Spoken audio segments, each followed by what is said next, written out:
evening and welcome to Finchley Synagogue. It's my pleasure to welcome you to what promises to be a fabulous event. In a moment I shall hand over to Lord Kestenbaum, a long-standing member of our community, who will be acting as this evening's moderator for our conversation. My thanks to him and to our honoured guests, my teacher, Rabbi Lord Jonathan Sachs, and Rabbi Knesset Yair Lapid, for agreeing to take part in tonight's public dialogue. There's been a huge amount of excitement about it, and I know we're all in for a very fascinating evening. My thanks also goes to the teams of Rabbi Sachs and Mr. Lapid, as well as the volunteers and staff of Finchley Synagogue, for helping to put this evening together, and, as ever, for the CST for looking after us. Just a couple of brief housekeeping points. First, tonight's conversation is being recorded. Secondly, please make sure that everyone makes sure that their phones are on silent.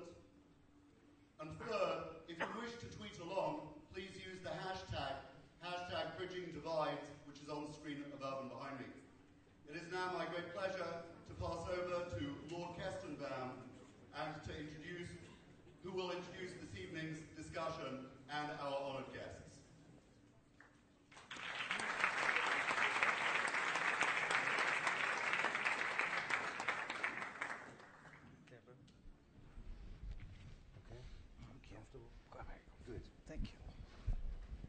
Thank you very much, Rabbi Lawrence.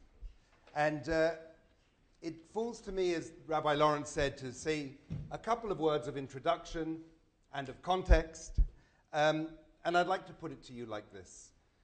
In a world that we consistently read is so desperately short of leadership, of vision, we're joined tonight by two people who in different ways, in different worlds, and in different language, are leaders in the truest sense of the word, are men of vision in the most compelling way.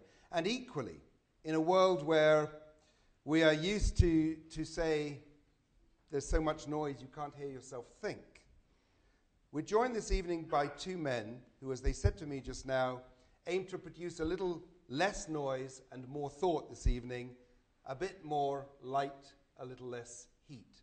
That's our shared aim.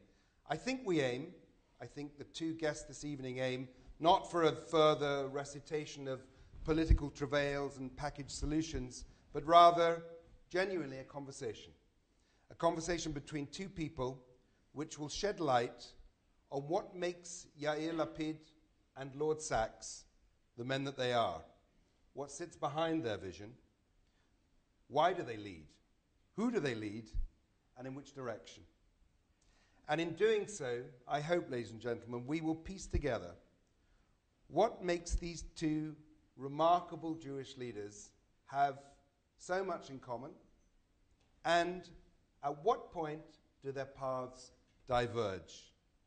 I think that is the aim. So if we said tonight that it's less about political platforms, it will probably be more about journeys than about destinations.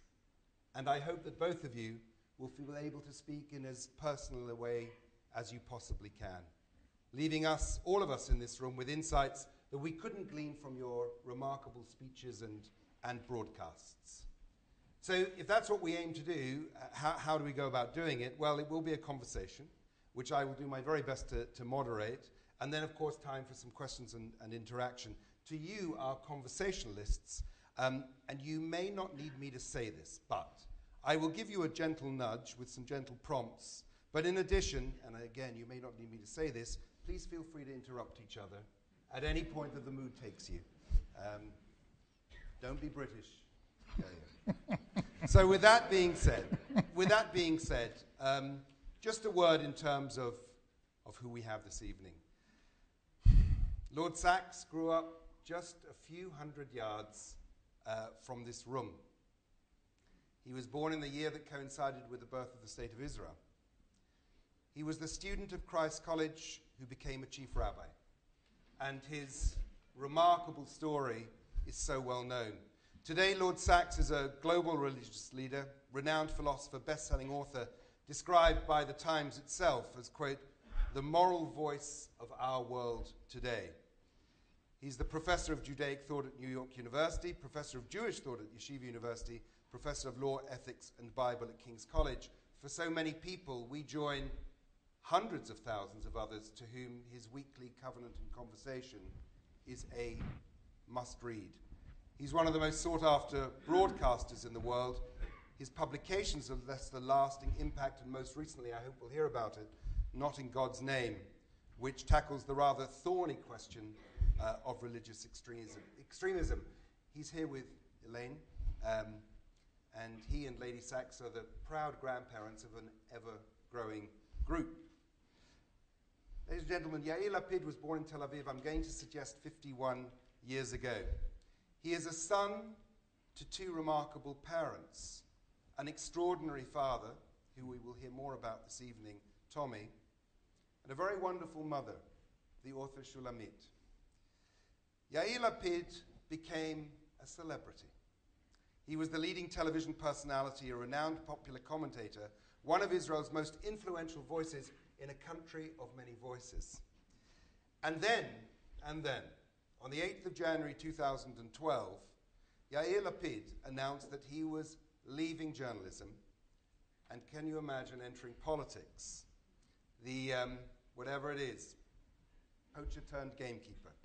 It was an astonishing entry into the political world, and after founding Yesh Atid, they contested the elections for the first time in January 2013 and won an unprecedented 19 seats, becoming the second largest party.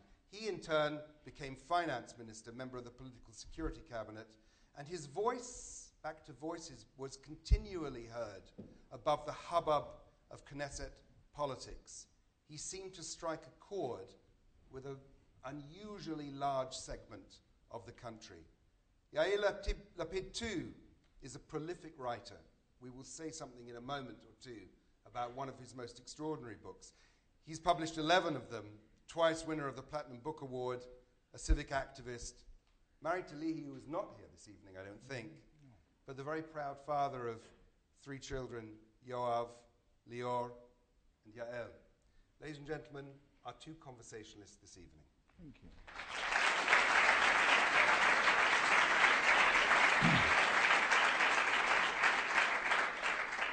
So, a gentle prompt from me, Lord Sachs, to kick us off. I used the word journey in my opening remarks, and I wonder if you wouldn't mind kicking us off with a reflection on your own journey, and in particular, those forks in the road, those moments where you all remember those scenes in that fantastic movie, Sliding Doors, where one moved this way or one moved that way, and it all might have been so different for you. I just wonder, Lord Sachs, was the bio I read tonight the one that you might have written for yourself when you were growing up in the streets 100 yards from here? Well, Jonathan, as you probably know, though this may come as a disclosure to others, I am an accountant manqué, because my initial ambition in life was certainly not to be a rabbi. And my journey began here in Kinloss, in Cheder, where I learnt about Judaism the way anyone learns about a religion. And it was really in the summer of '67, my first year at university. I just, in early May, made my first trip to Israel with my late father, our one bonding trip, where he told me, bless him, 60 years old at the time, Jonathan, you lack a sense of the ridiculous. He was another man in Israel. He became younger and he became, just inspired. And it was in the anxious weeks leading up to the Six-Day War, when Jews at Cambridge who had never, ever been to the little synagogue in Thompson's Lane, people like historian Simon Sharma, when they all came in every day to daven mincha, because we were so worried that we who were born after the Holocaust were about to witness, God forbid, a second Holocaust. Nasser had threatened to drive Israel into the sea. There was a palpable move. We didn't realize in Cambridge that this was being replicated among young Jews all over the world, especially in the Soviet Union at the time. That was the moment of awakening of Russian Jewry. When the war was over so quickly and so almost miraculously, I was left with this question. All of a sudden, Judaism was not just what I learned here in Cheder, a religion like any other. I suddenly felt that we were bound in a sense of kinship and mutual responsibility, deeply implicated in the fate of people that I never met, thousands of miles away.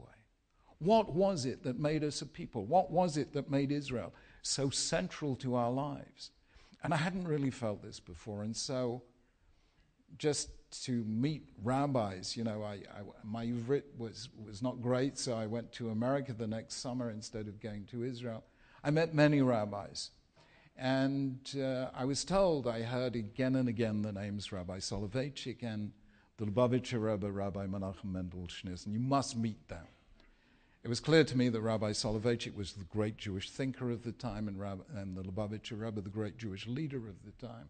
So I made my way to Boston to meet Rabbi Soloveitchik, to 770 Eastern Parkway to meet the Rebbe. I said, I've come 3,000 miles to meet these people. Everyone collapsed with laughter, said, forget it.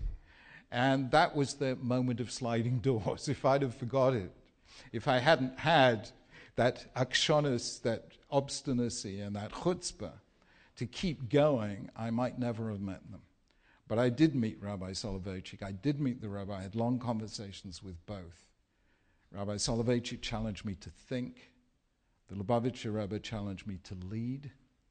And in the end, those were the two meetings that changed my life and threw all my career plans into disarray. And Yair Lapid, Lord Sachs, unprompted, started with a reflection about his father. Mm. And I hope you don't mind me starting at the same point. As far as you're concerned, your transition from journalist to politician transfixed so many people, and yet, reading a book that I commend to you all, your book about your father, Memories After My Death, what the paper's called a tour de force. You wrote the autobiography of your father after his passing. And I hope you don't mind me asking, has it been your father of blessed memory whose still small voice was in your ear as you were making these twists and turns? Yeah, well, first of all, I want to thank you for asking the first question, Rabbi Sachs, because I was sitting here telling myself, there's no way I'm going to beat my introduction, I should leave now.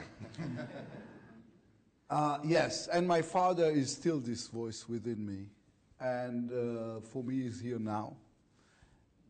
Very happy with this gathering, by the way. He loved England. We spent 3 years here as a foreign correspondent. And he was a total Anglophile, in love with the language. And besides, when he was a child in the ghetto, they used to listen to Churchill's speeches on the BBC, even though if they were captured doing so, they will probably be taken to a concentration camp. So this voice has been following me all my life, as so many of us do with our parents. But for me, the revolving doors question is more tangible, I guess, because my revolving door moment happened before I was born. I don't know the day, I don't know the month. It's January 1945. And my father is 14 years old almost. He's in the Budapest ghetto. And the Russians are approaching the city, so the Germans and the Hungarian fascists start taking the Jews out in death convoys. And they're leading them to the Danube River, and they're digging holes in the ice, and then they shoot them into the water. And the Danube is red this winter. And one very early Monday morning, they come for my father and my grandmother. They were living at the time in a basement in the ghetto. Approximately 600 people in a room half the size of this room, feeding mostly from the meat of dead horses. And they started marching them, and they knew they were sentenced to death. And at one point, and this is my point, a Russian plane lowered over this convoy. And for a second there was a tremor and everybody was running and screaming and the Germans were shooting the Schmeisser machine guns into the sky. And my grandmother looked around her and she saw a small public lavatory painted in green. And she pushed my father into it. She said, "You have to pee now." And it's difficult. It's difficult to pee when you're 13 and some and it's cold and you know you're going to die pretty soon. And everybody's shooting and shouting. But he was a good kid, so he did. He peed. And she entered after him, she closed the door after them. And the convoy left without them. And 15 minutes later, from the 600 people in this convoy, 598 were dead inside the freezing water of the Danube River. And my father stood there, and he was free. They took off the yellow David Star from the coats, and they could go anywhere. England, the Blitz was over. England was free, London was free, Paris was already liberated. And you know what? I flew once, Rabbi Lawrence mentioned Australia to us beforehand, and so I flew once from Melbourne to Perth. 5.5 hours of flying, you didn't see a single person or a house or anything. So the world is vast in the American Middle East, is and open, and there's so many places, and for my father and 13-year-old kid, there's no place on earth he can go to. So they went back to the ghetto, hoping only that the Russians will liberate the city before the next death convoy will take place. And many years after this, in the late 80s, I went with my father to Budapest. And he was happy to be back. My father was a fat man by nature, not only physically. He was a happy fat guy who wanted to eat the life. So we were there for 3 days, and he was as happy as you can be, and he ate whole restaurants.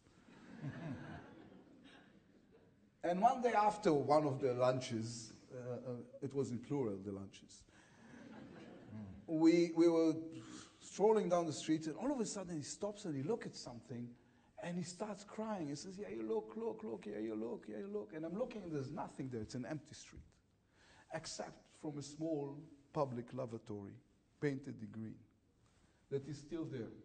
I went to give a speech in the Hungarian parliament last year, and I went to see if it's still there. I'm the only person on earth, Rabbi, you should know that is doing pilgrimage to public lavatory.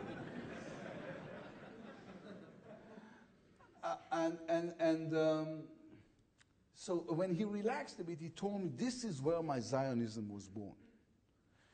This is where I realized I need to have a place to go to. And if I will not have a place to go to, my life has no meaning.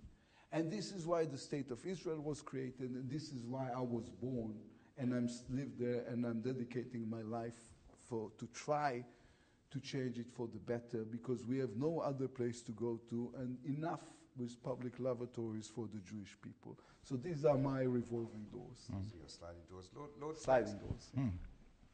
Yair Lapid spoke about, "This is where my identity was forged."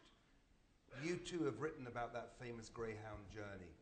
And yet, as you made that next transition from Chief Rabbi and sparing your blushes to the Times description, the moral voice of our age, did you find your own identity was evolving once again? What was the next round of influences 3 decades later, following the Lubavitcher Rebbe and Rav Soloveitchik? I think identity is a journey. I think Jewish identity is just that.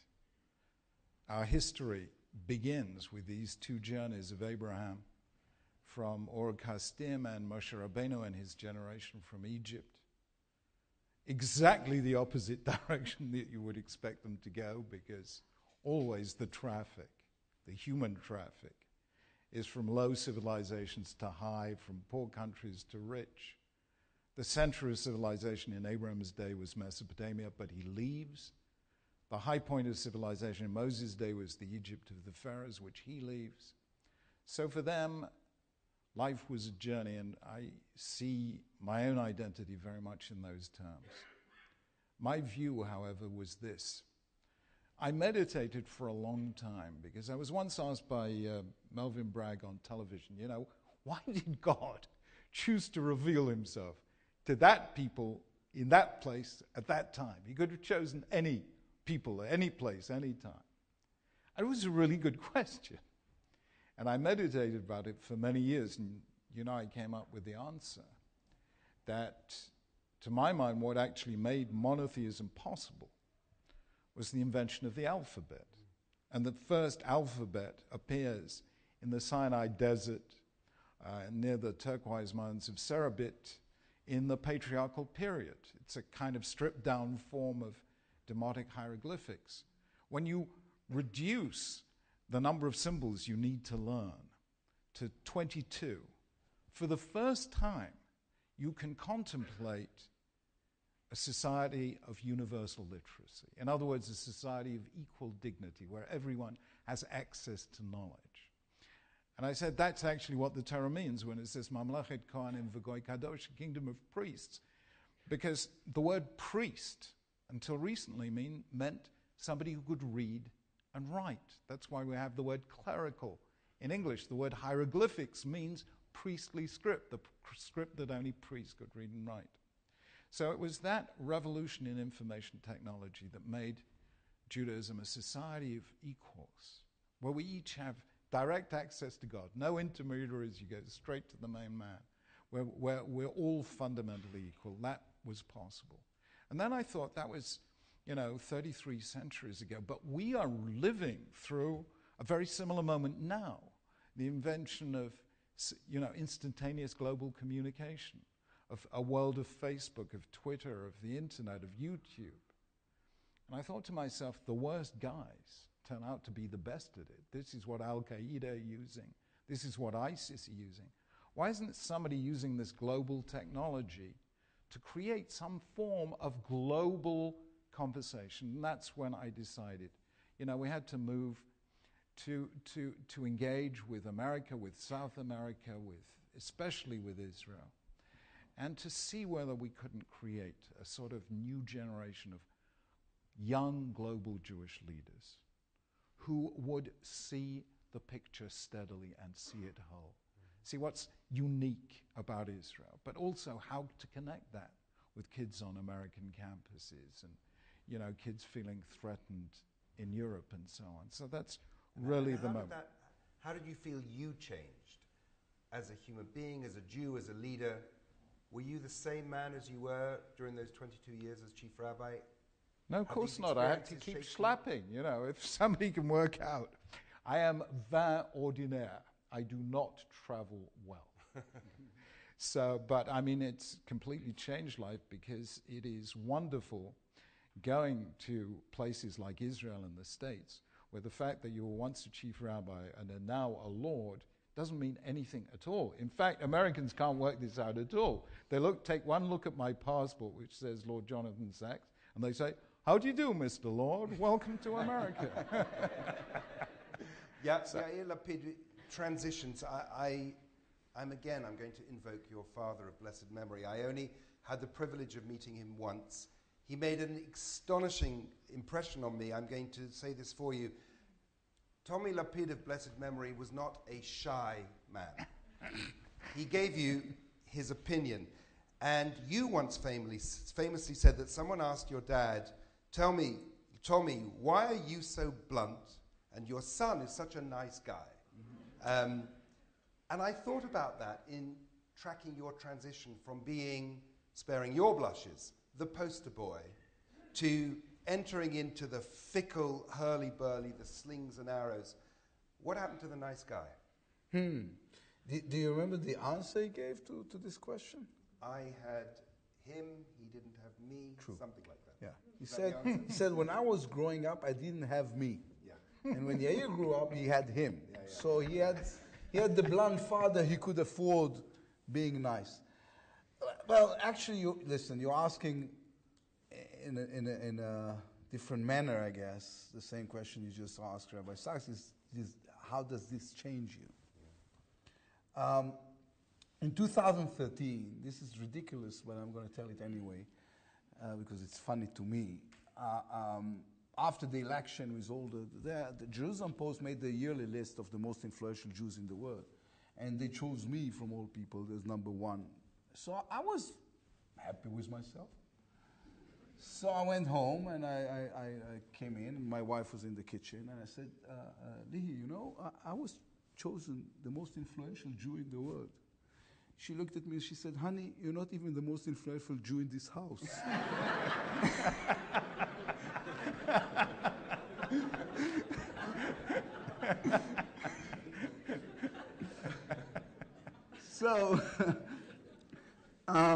So yes, it changes you in ways.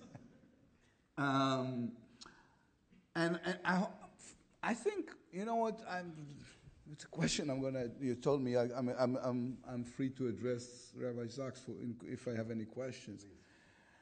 I think the ability to change is a Jewish tradition.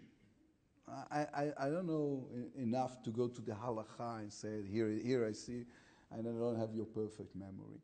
But we are people with a capability to change and the ability to embrace changes. I think this is part of what kept us alive when nations who were far more strong disappeared. The pharaohs of the world has disappeared. I know it has to do with intelligence because maybe the supreme way of intelligence, form of intelligence, is the ability to adjust to an ever-changing world. So it's a Jewish trait that we're all trying to embrace, and I think this is a very difficult time because what you're trying to do, and correct me if I'm wrong, is saying it's not only the Jews are capable of changing, Judaism needs to be changed every now and then according to what is happening around us. And if we're losing this ability in favor of Chadash Asur Min HaTorah by Chatam Sofer, then we're doing something that is becoming threatening to us. So. Well, a European writer once said, if things are going to stay the same, then things had better change. And I really take that very seriously because there's a difference between shinui and chidush. I hate to invoke your late father's political party, but chidush means renewal, which means that in a sense something's very new and in a sense something's changed. I call that homeostatic change. You know, a homeostatic temperature control will be continually changing, switching the air conditioning on or off to maintain an even temperature. An airliner on automatic pilot is making adjustments every microsecond to stay on course. So I think change takes place in Judaism, but always to stay true to the essential principles.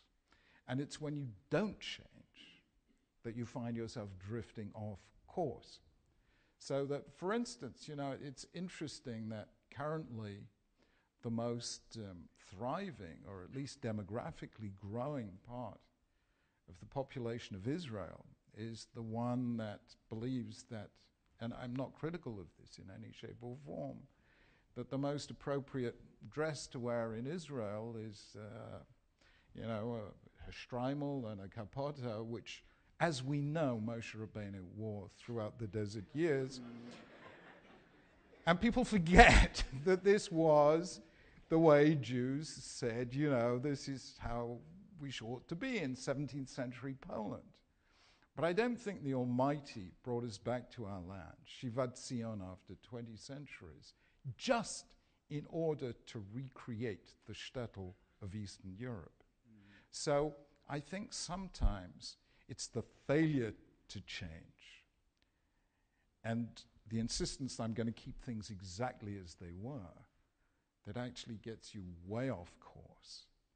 And it is that homeostatic change that says we've got to work out, like an aeroplane, what will keep us on the trajectory that God and history and Jewish destiny is summoning us to. And that challenge that you put to Lord Sachs, to the religious community, to embrace change, do you put the same challenge to the community that in many ways you represent to embrace change too, in terms of how they think of themselves as Jews, how they think of faith, how they think of religion?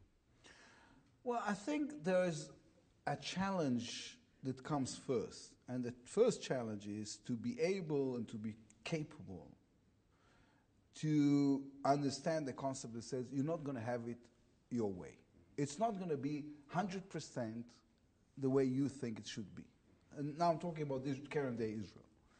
I think the biggest threat on us is people who are, being religious. You can be religious not only about religion. You can be religious about your political views. In this country, I understand you can be religious about your football team. And people are becoming more and more religious. What happened in this ever-changing reality that Lord Sachs was talking about, in this Facebook nation, people now live in bubbles. And in these bubbles, they get only the information that is suitable to what they thought on the first place. So they have created this world in which nothing contradicts or challenges their views. To me, this is way more threatening than people who are saying this is the only way you can believe in God. Because at least when people are saying this, it's a start of some sort of a conversation. I'm more worried with the people who doesn't want to start a conversation unless you proved at the doorstep that you think exactly like them. And I think Lord Sachs' writing is in many ways challenging this way of thinking in this kind of world and saying, are we sure this is where we want to be? Now, in a country as small as Israel, with the amount of threats surrounding Israel, this way of thinking is way more dangerous than it is in other Western societies. So I would say the opening point of the discussion in B'zchut HaShoni, how do you call B'zchut HaShoni in English? Dignity of difference. In the dignity of difference, sorry, I read it in Hebrew. Yeah. In the dignity of difference, Lord Sachs said, okay, so the discourse, the discussion you want to have is the beginning of whatever it is we're going to do. And right now, I think we are under the threat of losing the ability to discuss. And this is the first place we should go, renewing our ability to discuss. This is what I'm trying to do with my party. This is why we have people who are religious and people who are secular, people who are, center right and people who are center left. People who are saying, okay, we agree only on 80% of what we think, and this is enough to create something. Do you think, Lord Sachs, it goes beyond just an ability to discuss? Do we have to take this past dialogue? Must Yair Lapid make demands in terms of Jewish behavior and Jewish practice of his community in the way that he makes demands of your community to adjust? Well, the truth is that I find it incredibly moving that young Israelis, young secular Tel Avivian Israelis, are really searching. They're searching for spiritual meaning, for direction, for something more than just material affluence. And I speak throughout the world. My most enthusiastic audience, anywhere in the world, is an audience of secular Israelis. And so much so that I formulated... I'm one of them. But I formulated this sentence that says that I believe that secular Israelis are the only people who really believe that secular Israelis are secular. Hey, ma'aminim b'nei ma'aminim. They're believers, children of believers. And the proof is that they ask of me something that very, very few of the members of the Anglo-Jewish community asked of me in 22 years. You know what a secular Israeli wants of me? A bracha. Give us a bracha. And I think this is tremendous. It's like, I suspect it's like the great quantum physicist Niels Bohr, who was visited by a friend who saw he had a horseshoe over his front door. And when he came in, he said, Niels, you can't possibly believe in that, do you? And Niels Bohr said, no, of course I don't believe in it. But the thing is, it works whether you believe in it or not. So, somehow there's this core of deep belief among young secular Israelis. I relate to a lot of young leadership groups in Israel. Many of them secular, some of them are mixed. And I just find them just amazing people, very open, really engaged with Tikkun Olam, wanting to make the world a better place. I don't think you would find a group of idealists anywhere in the world quite as creative and as grounded as that. But what they lack, and this is what makes me weep, is rabbis who will go out and speak in their language and respect them completely non-judgmentally. Ask nothing of them, just simply that ability to meet and to speak and to listen. And I've tried to do conversations to show people what it looks like with, for instance, with Amos Oz or with his daughter Fanya. People have very, very different views from mine. But when people see that there's something that connects us, the Jewish love of words, the Jewish belief that we can change, this crazy belief of ours that we can actually make this world a better place, that we can be Makarev HaGeula. I think this is beautiful and powerful. And I think we need lots of young secularists saying, we demand a more engaged rabbinate that we can talk to. And in terms of the dialogue that Lord Sachs speaks of, Yair Lapid, leaving aside secular Tel Aviv for a moment, reflect, if you will, on the connections between your children, Yoav, Yael, Lior, and their contemporaries in a community like this. Mm-hmm. The same co-religionists, you could say, but do you think that is also becoming endangered of being a conversation of the deaf? I'm not sure. I'm trying to teach them that Judaism, I was listening to the Rabbi and I was actually thinking about this in a weird way, because what you are saying, above everything else, was optimistic. This is an optimistic version of Judaism. This is Judaism says, I can change the world, I can change my destiny, I can use my Judaism to make the world a better place. And I was listening to you and I thought to myself, yeah, this is what we've lost in Israel in this last 20 years. And this is the thing that I'm using in order to make sure my children feel their own Judaism, to telling them it's the religion of opportunity. No, it's of course, like every religion, and every religion, or especially Judaism, is complex and have a lot into it, and there's Bet Shammai and Bet Hillel on everything. And Saul Bellow wrote once, the Jews are passionate pessimists.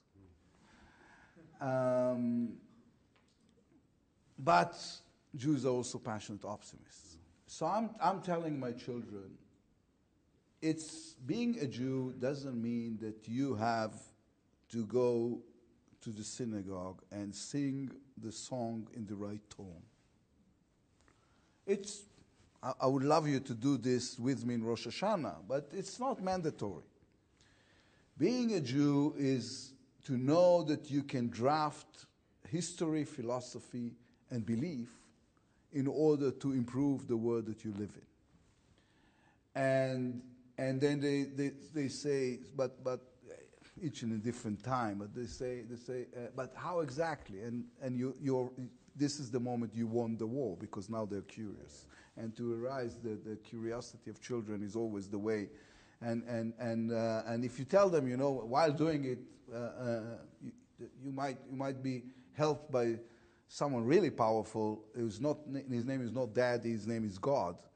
And then they are becoming more intrigued and curious. And so this curiosity that leads to this optimism, to me, is the opening gate of Jewish life in the future. Because I think we are under the threat that in 100 years from now, I don't saying it's not going to happen, but I think it's the threat, and tell me if I'm wrong, that you're dealing with on a daily basis, that there will be no significant Jewish life that are not Orthodox outside of Israel, with the assimilation, with the kind of ideas, with this bubble feed culture. And I think We need optimism to fight this together.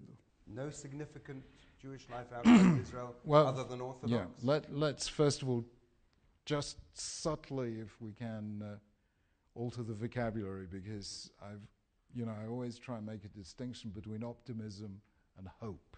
Okay. Optimism is the belief the world's going to get better. Hope is the belief that if we work hard enough together, we can make the world better. So no Jew, knowing what we do of history, can be really an optimist. But no Jew worthy of the name ever gave up hope. The most miserable Jew of the lot, at least as far as the English language is concerned, you want to call somebody a pessimist, you call them a Jeremiah. You know? Yeah. And yet Jeremiah was the one who said, Yesh tikva la'archaritech. He was a prophet of hope. My great-grandfather, I'm a Yored of 4 generations, I confess, because my great-grandfather, Aryeh Leib Frumkin, Zichro Livracha, built the first house in one of the first yeshuvim in Eretz Israel in 1882. And it was this little malarial swamp on the Archon River. And so, being all of them religious, he was actually religious, but all of them knew Tanakh. So they saw this awful river, so they called it an Emek Achor, a valley of trouble. And they all remembered Hosea prophesying that one day I will turn this Emek Achor, this valley of trouble, into a gate of hope. And that is what they called the town, Petach Tikva. And he built the first house in that town. I think we have to enlist all Jews, religious and non-religious, in Israel, in Chutz La'aretz, because it is not only Jews who are facing danger right now, it is the whole world right now facing the most horrendous challenges of a fundamentalist religious movement that is spreading like wildfire, that is devastating Jews, Christians, and Muslims of the other persuasion throughout the Middle East, parts of Africa, and parts of Asia. We have an Iran crying death to America and death to Israel that will in 10 years' time be a nuclear power. We have to engage the world right now. I think today Jews have got to become opinion leaders. We cannot be opinion followers. And right now, we need to deliver a message of hope to the world, especially to the dispossessed, especially to the oppressed.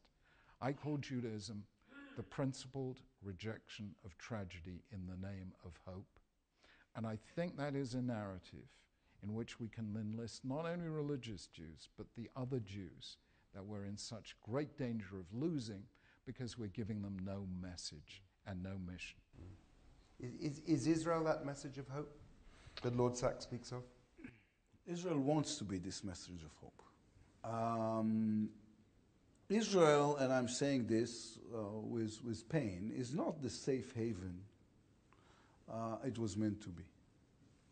Because Israel right now is probably the most dangerous place to be a Jew in the Western world. Rabbi Sachs, I'm not sure, do you call him Lord Sachs or Rabbi Sachs? You can choose. Okay. Sorry, I explained because Jonathan is Lord, is a Lord too, so he knows that given the choice between the House of Lords and the House of the Lord, between being a Lord and being a rabbi, very good. Always chose the House of the Lord, So because in the House of the Lord, only the rabbi gives his sermon. In the House of the Lords, everyone. So you'll be the Lord and he'll be the rabbi, and I'm good. So he mentioned Iran. By the way, always amazing when you were saying that, they're burning the flags of Israel now for 35 years. Where do they get all the flags?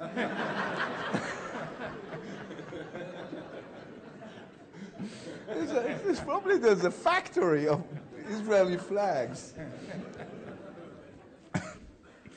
But this is not where we were going, I guess. Israel needs to be this house of hope.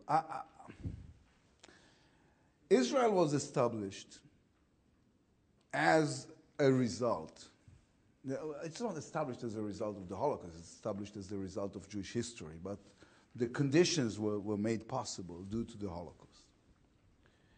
And I think the Jewish people came out of the Holocaust with two very contradicting conclusions. The first conclusion is we need to survive. We used our second chance. There will be no third chance. We need to do everything in our power. We owe it to our past. We owe it to our future. We need to do everything in our power to survive. And we need to do it by ourselves. There's no one to trust. The world will not come to the rescue. This will be the Israeli army. This will be the first Jewish army since King David that is capable of defending us from death and destruction. And this is the first reason. The other conclusion was that we need to be moral. We need to be moral people. The only people we are looking up to, when looking back at the Holocaust, were the people who were capable of being moral when the circumstances are immoral. The Willy Brandts of the world, the people the righteous, the one who is saving Jews. The problem is, these two conclusions often contradict each other on daily basis. And you know, a soldier stands in Gaza, somebody's shooting at him from a kindergarten.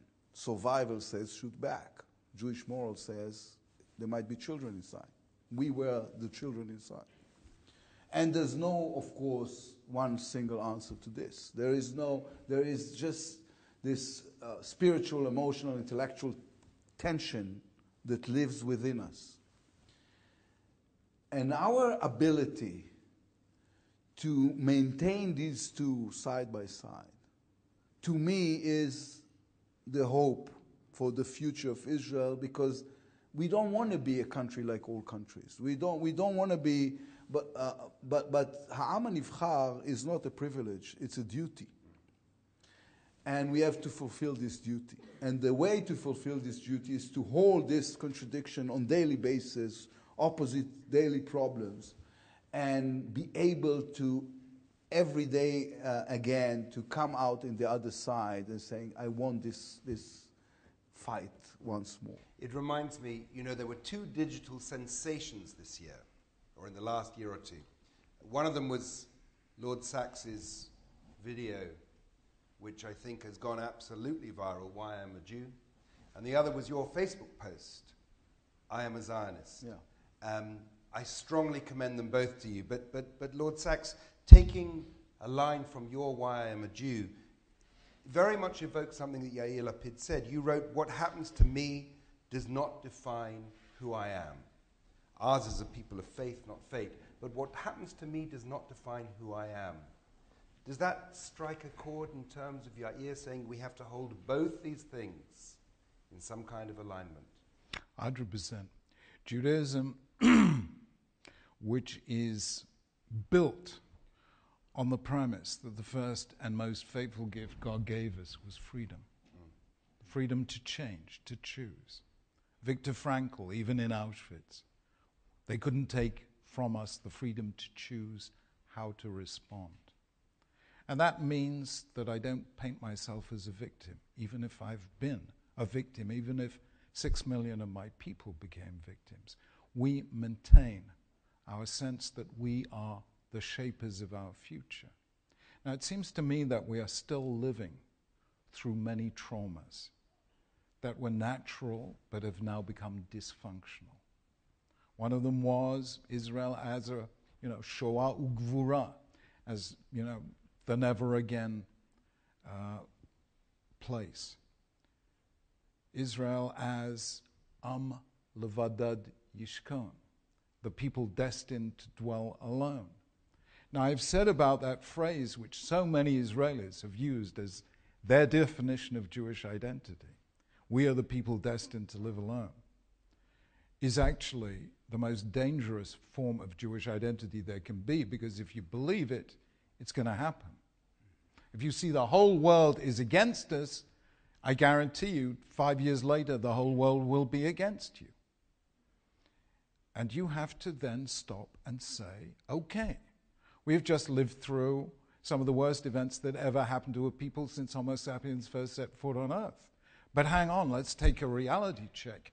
Today, we are actually living through a period that has never existed before in almost 4,000 years of Jewish history. Never before did we simultaneously have independence and sovereignty in the land and state of Israel and freedom and equality in the diaspora. We never had this. Not in the days of Shlomo HaMelech, not in any time whatsoever, not in the golden age of Spain. We never had those two things simultaneously. For heaven's sake, let's stop defining ourselves in terms of the world hates us, we're isolated, we're living on the edge. Why not turn it around and say, you know what? We won. We survived. We're still free. We're still a people of hope. Israel can still bring off miracle. Football, ich weiß nicht. But, you know.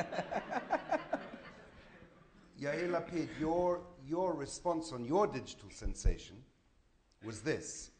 I'm sure you recognize it.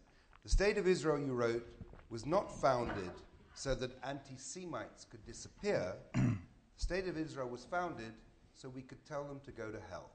Mm-hmm. What did you mean? Yeah, well, I'm not sure it needs interpretation.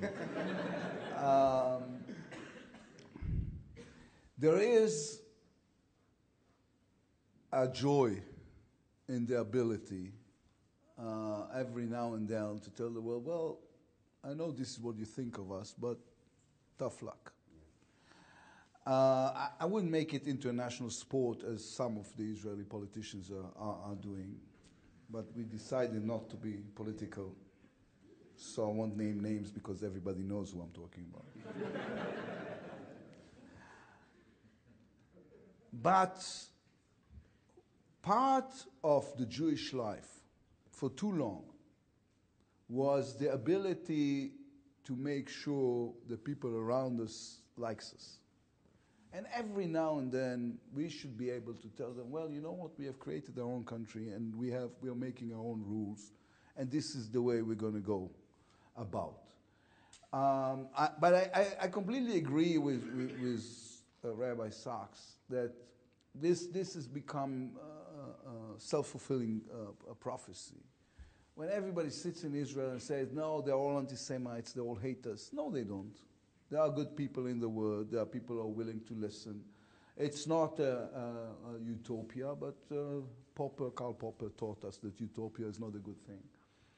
Or not a possible. And if it's possible, it's bad. So, and we're never going to be normal in the sense of it always occurs to me when I'm in France. You go to Provence and you see Jean-Pierre going out with the baguette. And you understand that his grandfather was also Jean-Pierre and he left the house with the baguette. And his great-grandfather was also Jean-Pierre and he also left home with the same baguette in the morning. And this has been going on for quite a long time now. In Israel, it is different. We've discussed this the other day. Israel has only two time frames. 3,000 years ago and yesterday. And part of it is that we every now and then can speak in behalf of Jewish history and the things that we've learned and tell the world, well, tough luck. We're going to do what we think is good for us, not what you think is good for us. But again, I agree with the Rabbi. We shouldn't push this game too far. But Lord Sachs said that isolationism is not the necessary Jewish condition. I have to ask you both about the cause of our generation, the boycott, divestment and sanction cause. And I was so struck by that piece you wrote in The Guardian against the British artists who called for boycotting. You wrote, as an Israeli politician who supports the creation of a political state, it has been a long time, by the way, this is written by the nice guy, and yet I heard voices of your dad. It's a long time since I saw a letter so shallow, so lacking in coherence. Mm-hmm. You got really annoyed. Yes. I'm annoyed because I love England and again English, and because I'm the son of an Anglophile.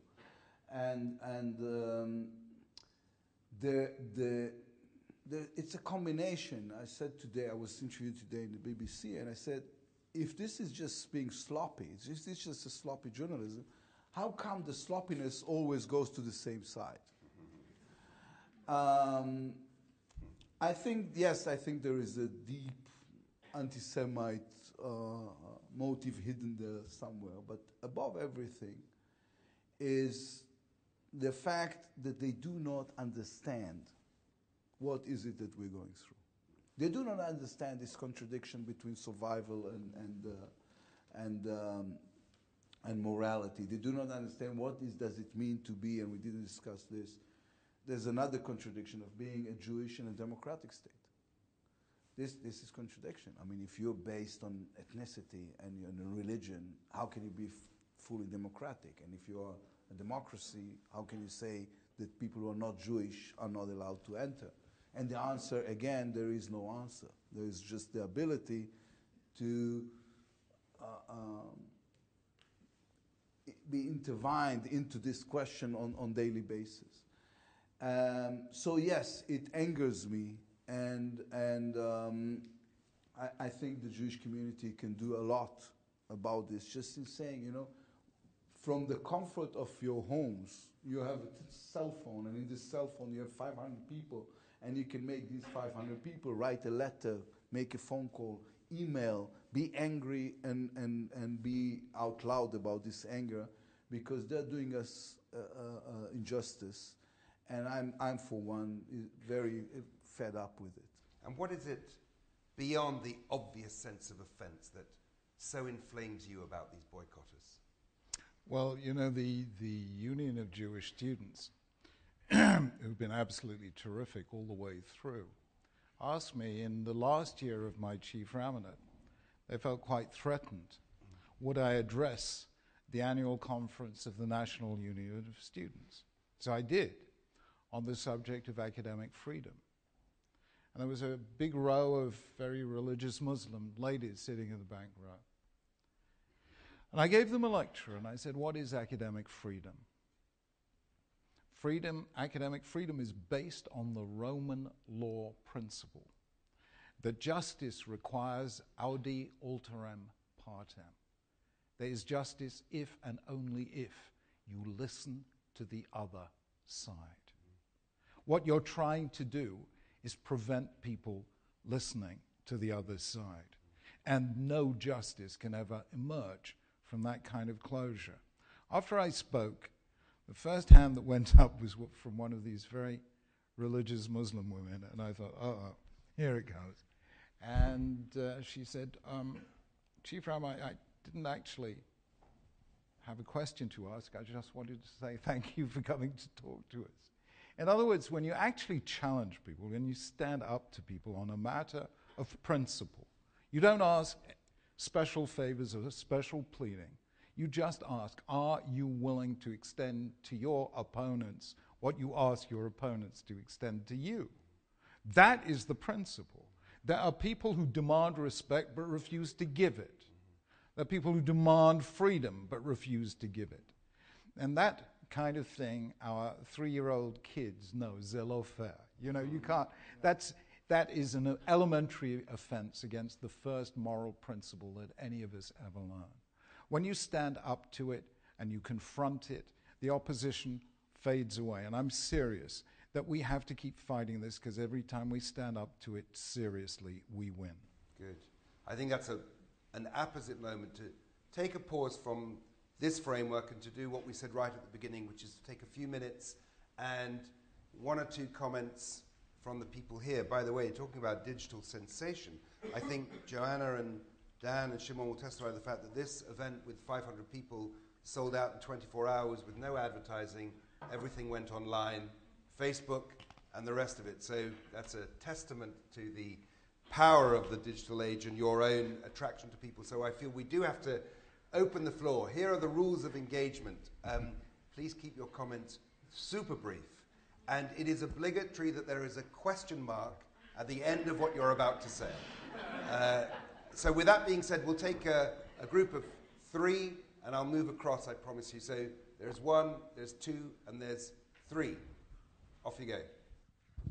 Hi, I'm Darren. A few weeks ago, Yair Lapid said that Israel should take in 0 Syrian refugees, whereas at the same time Rabbi Sachs was on Newsnight and other programs saying that Britain should do more.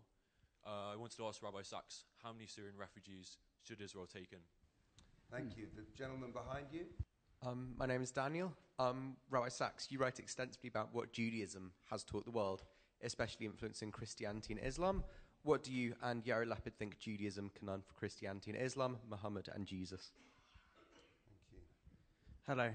Hello. Do the two esteemed speakers think that Zionism and Judaism are interconnected or two completely separate things? What is your name?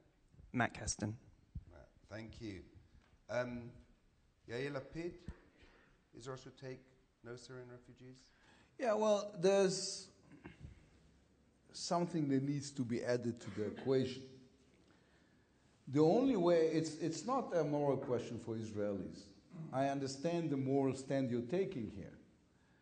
But Israel, in order for Israel to take in Syrian refugees, we need to open, unlike what happened here in Britain, we need to open the border with Syria.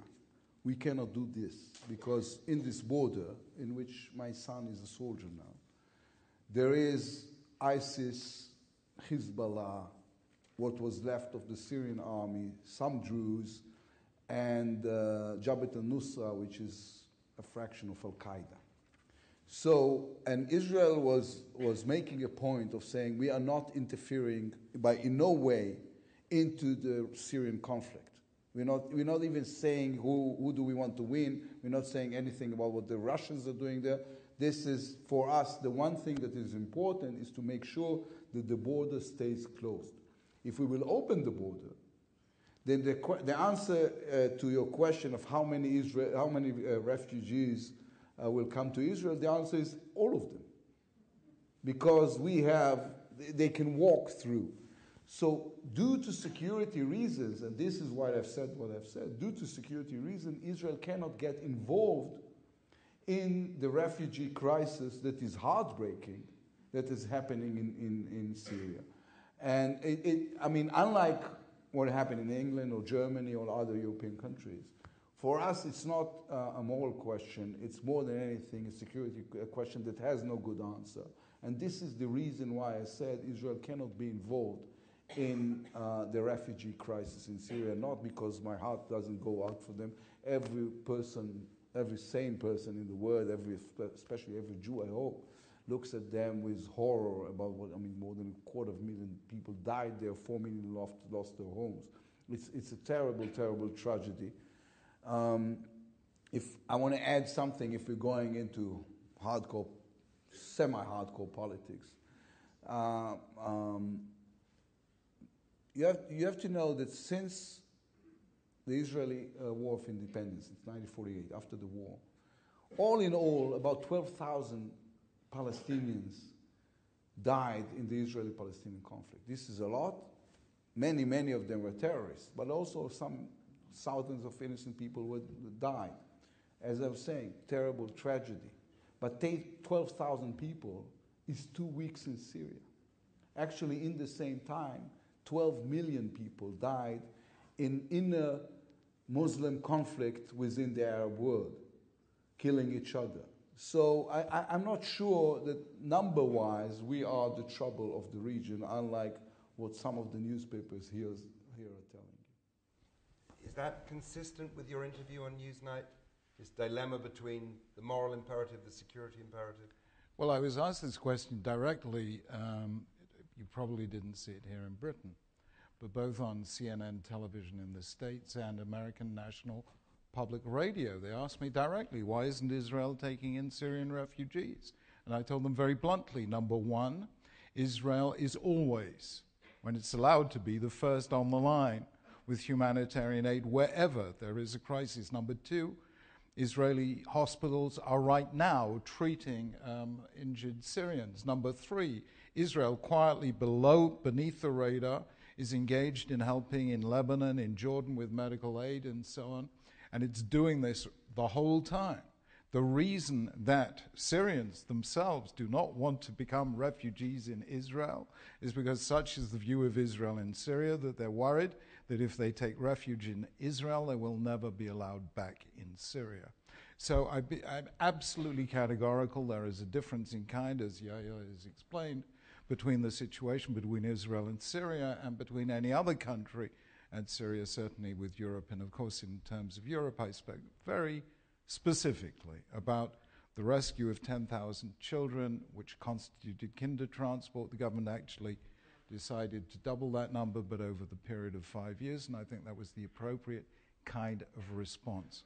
What the international community really needs to do, however, since this is a microscopic solution to a very major problem, is create safe zones within Syria under international protection with no-fly zones, so that those refugees can be housed where they are in safety, and that is the way the world should be helping solve that problem. Lord Sachs, on Daniel's question, may I personalize it to you?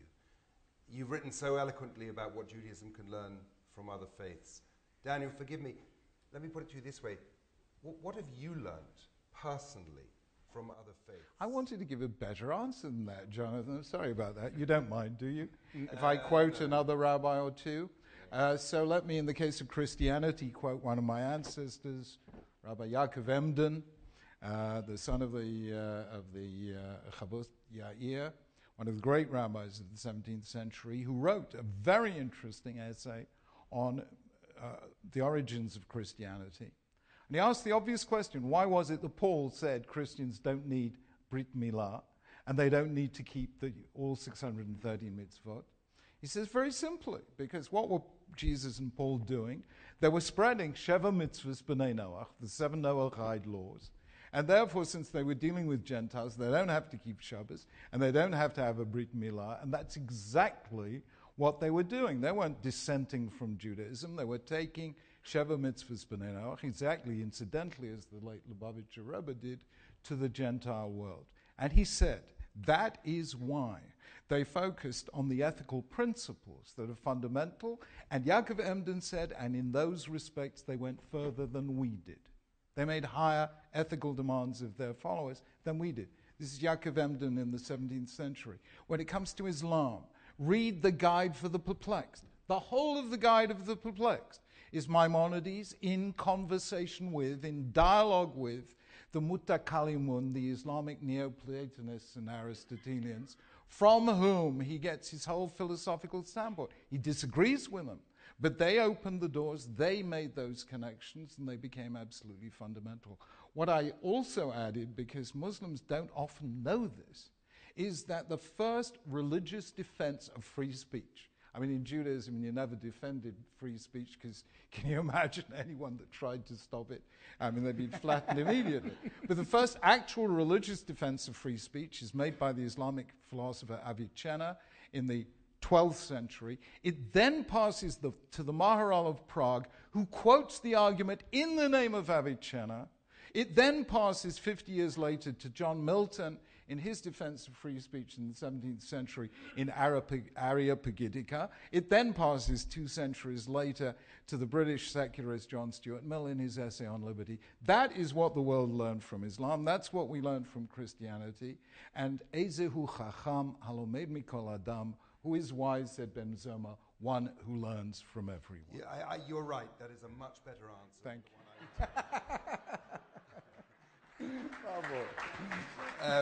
Yair Lapid, this remarkable question about Zionism, Judaism. Speak personally about that. Well, somebody polled it a few years back in Israel, not exactly the same question. He was asking Israelis, what are you first, an Israeli or a Jew? And everybody gave the same answer, saying, it's the same for me, one is coming out from... And the pollster, a guy named Finkelstein, who was smart about it, he says, that's nice. But now, what are you first, an Israeli or a Jew? And the vast majority of Israelis, including myself, said a Jew. Because I will still be a Jew even if I was not a Zionist, but I cannot become a Zionist if I'm not Jewish. It's a Jewish movement. And it's one with great heritage and traditions, but it doesn't stand there by itself. So there's a simple answer to a very complicated question. The answer is, I'm first of all a Jew, and then everything else evolves from that. Thank you. Let's take a Hang couple on, more can I questions answer? because time is against us. Did you want to come back on I that? just wanted to give an answer because it's not unimportant. I rarely get upset. I really do. But I did once. I spent 2 years in a dialogue with a very senior Iranian cleric. After 2 years, he said to me en passant, oh, by the way, why do you Jews actually need a land? You're a religion, not a nation. And I got quite upset, I have to say, because anyone who opens a Chumash will see that what Moshe Rabbeinu is commanding in the Torah is how to build a welfare state, how to create a just society, how to establish courts of... It's the architectonics for the construction of a society. And a society needs a land. And Jews have lived everywhere on earth, everywhere you go that you think you're getting away from all the other Jews, you walk straight into all the Jews who are trying to get away from all the other Jews. So they've been everywhere on earth, but in 4,000 years there was never any other place on earth where Jews could build a society in accordance with their own fundamental beliefs than Eretz Yisrael. That is why Judaism and Zionism go hand in hand. They are totally inseparable, and Israel is where we build a Jewish society. Nice answer. Could we take a couple of questions here? But I am concerned that time is against us, so I'm making my apologies already. So there's one here, and then the gentleman there, and then someone all the way at the back. Shimon. Hi, Caroline. Firstly, thank you very much to both of you for a fantastic evening. My question arises from something Rabbi Sachs said in relation to the right to be heard. To both of you, as people who no doubt speak frequently to hostile environments, how do we bridge the divide when we are met sometimes with such visceral hatred towards both Israel and Judaism? Sometimes even being invited to the table is just so difficult when everyone else seems to think that by shouting louder they can drown us out. Thank you. Just one or two back, and then Shimon, if you wouldn't mind going all the way to the back of the room. Thank you very much. Actually, my question follows the last point of Rabbi Sachs. It's about religious plurality in Israel. Rabbi Sachs, how would you reconcile the halachic requirements from who is Jewish and who is not, and the fact that as a Jewish state, Israel has to accompany, I would argue, as to accommodate all Jews from around the world, and at the moment it doesn't seem to be happening. And the same question to Mr. Lapid: Do you think Israel should abolish? Only one. It's the same question. It Okay, relates to the same point. Do you think Israel should abolish the halachic guidance on who is Jewish and who is not? Okay. Because I heard you talking about religious plurality in Washington a few months ago. You said that Israel should, recognize all streams of Judaism. What's your stance on that? Thank you. Sorry? Your name? Yaakov Ashkenazi, an Israeli student. Thank you. And finally.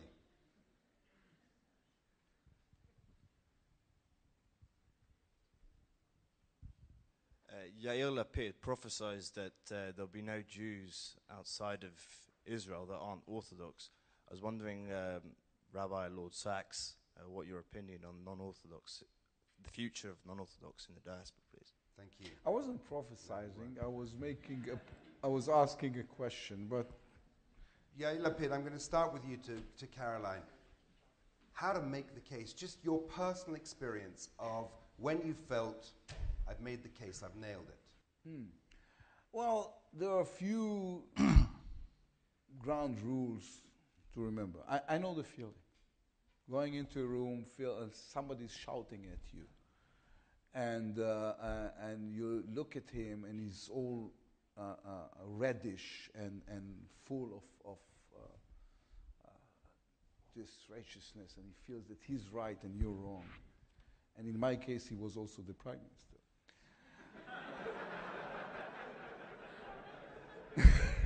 Sorry, I couldn't help myself.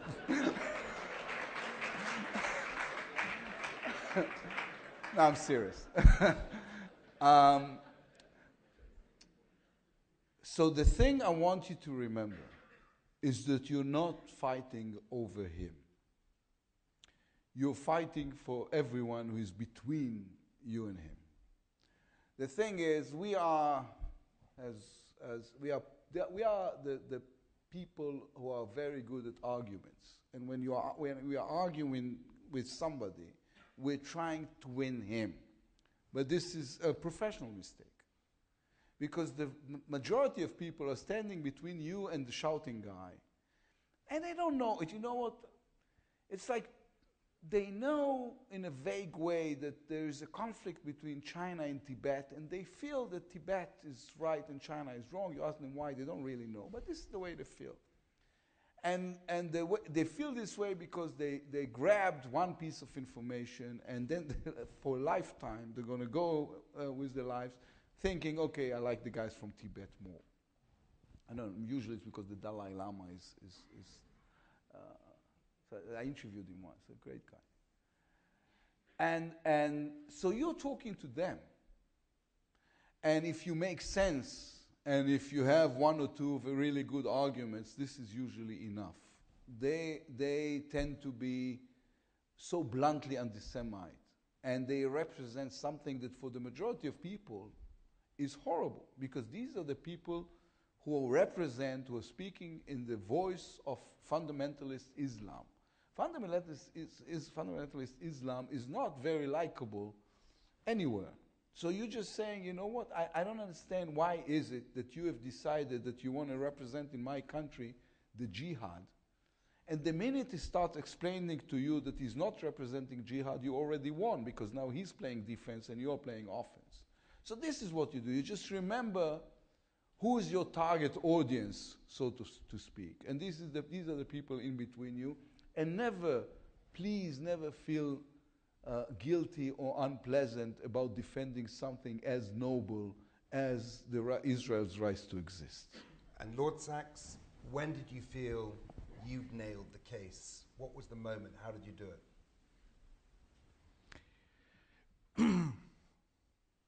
One moment is fixed in my memory because in 2003, we held National Holocaust Memorial Day, January 27, in Edinburgh.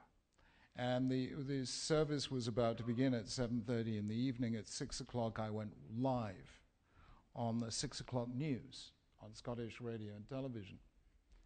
And I was expecting a question here, Manishtana Laila Zer, why is this year different from other years? Why Edinburgh? What's the theme? The opening question, live on BBC News, was, Chief Rabbi, what do you have to say to the Muslim Council of Great Britain that is boycotting this year's Holocaust Memorial Day because it fails to take account of the ongoing genocide against the Palestinians in Israel? Which was, an interesting question, really. Yes. Objectivity is called. So I replied, the Holocaust began with the debasement of language, and you have just given us a prime example of that. I've never seen an interviewer back off that fast. And that was the end of that. I've sat in a room in which every single person in the room was violently opposed to the state of Israel and the policies of Israel. I'm not going to identify places, but this is what I said. I said, may I ask you a very simple question? Can I take it that uppermost in your mind is the future for Palestinian children? They said, yes. I said, I agree with you. So do I. Now let's work out a way that we can give those children a future. And all of a sudden, the entire atmosphere dissipated, and we had a serious conversation.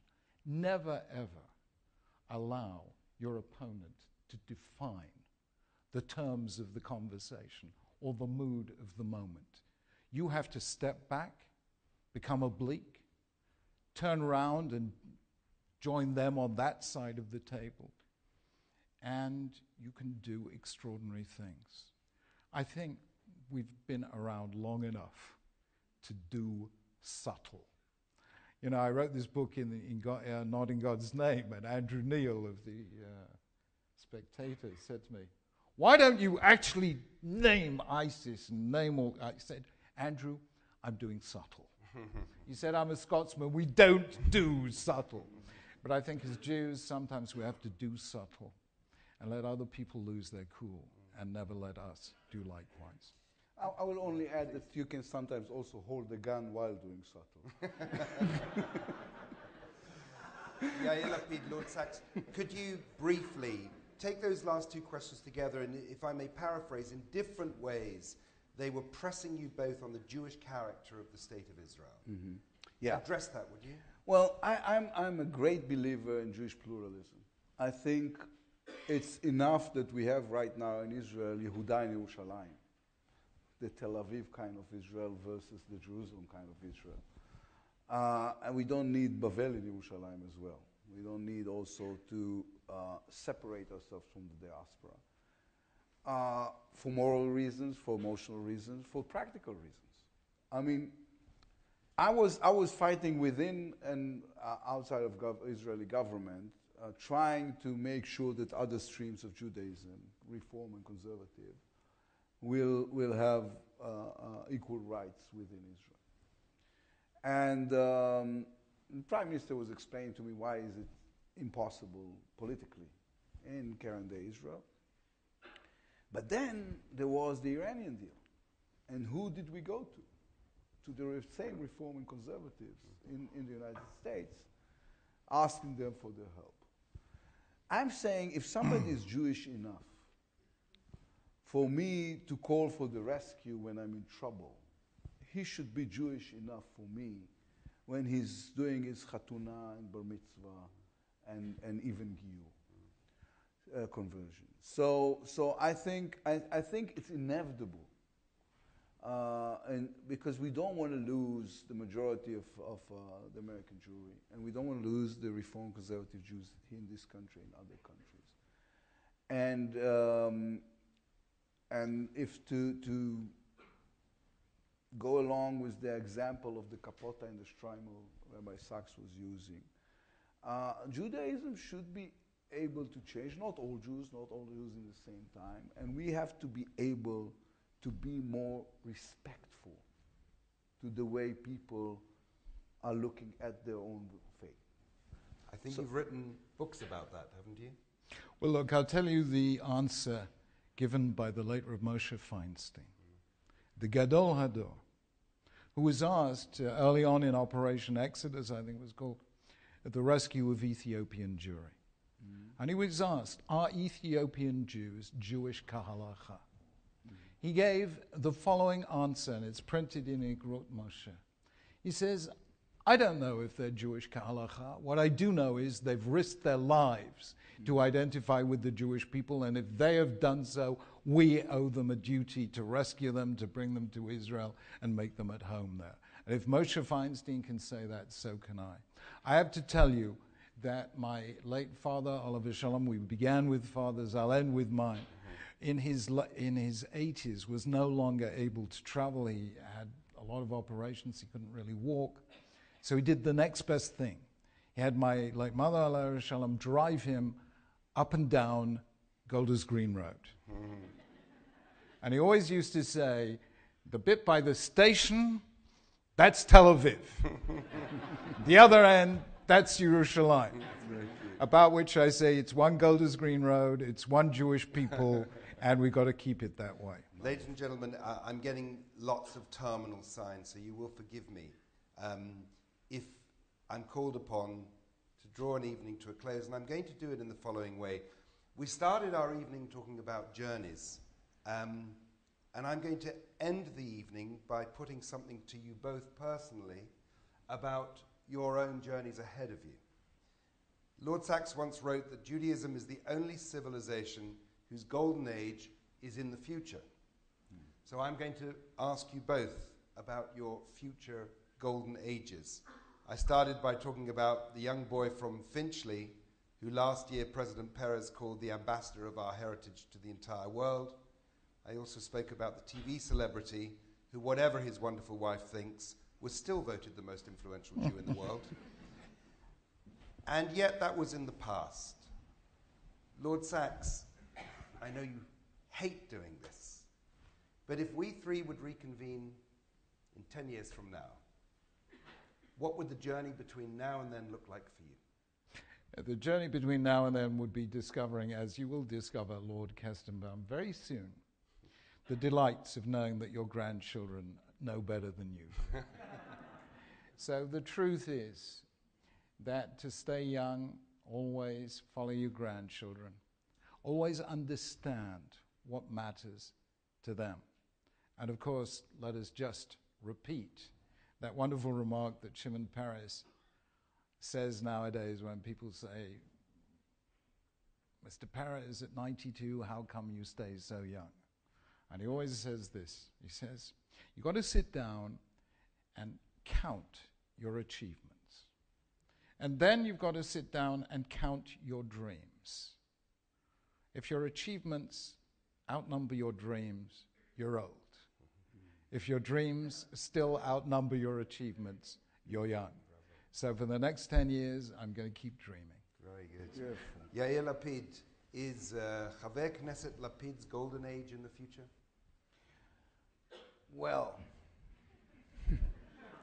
let me put it this way. I think if we'll meet here 10 years from now, I will be the same person, but there'll be lots more security.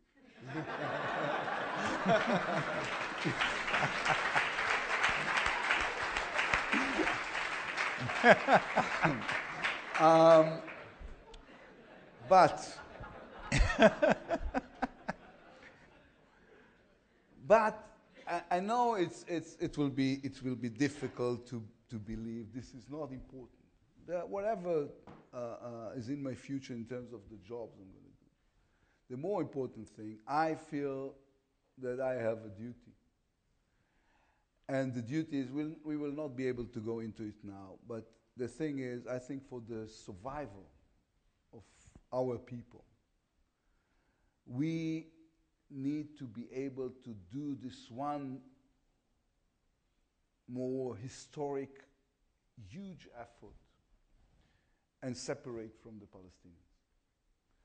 Because the situation as it is a threat to the Jewish identity of Israel. And my father didn't come from the ghetto to live in a binational state, or even worse, in a country with Arab majority. He came from this public lavatory to live in the land of the Jews and in the free country of Jewish people. And in order to make sure this dream survives, we need this current generation of Israeli leadership to be able to lead. And leading is a tricky game, because most people, when they think about leadership, they think about being opposite the enemy. But true leadership is the ability to stand to your own people. Tell them sometimes the thing they don't want to hear. Making sure they move in the direction that is right for them, even with all the agonies involved. So this is my dream for the next 10 years. Thank you. Ladies and gentlemen, there are many thanks to give to the organizers who worked tirelessly, who filled a room of 700 people within 24 hours. To you, a wonderful audience, and thank you for that. But above all, before you leave at the back of the room, on your behalf, I wanted to thank our conversationalists. We asked Yair Lapid and Lord Sachs, when we began the evening, for personal insights. They gave us more than we could possibly have asked for. They did it with humility, with insight, with terrific humor, but above all, with a soaring sense of vision. So, ladies and gentlemen, on your behalf, I would like to thank two remarkable people, Lord Sachs and Yair Lapid. Thank you very much.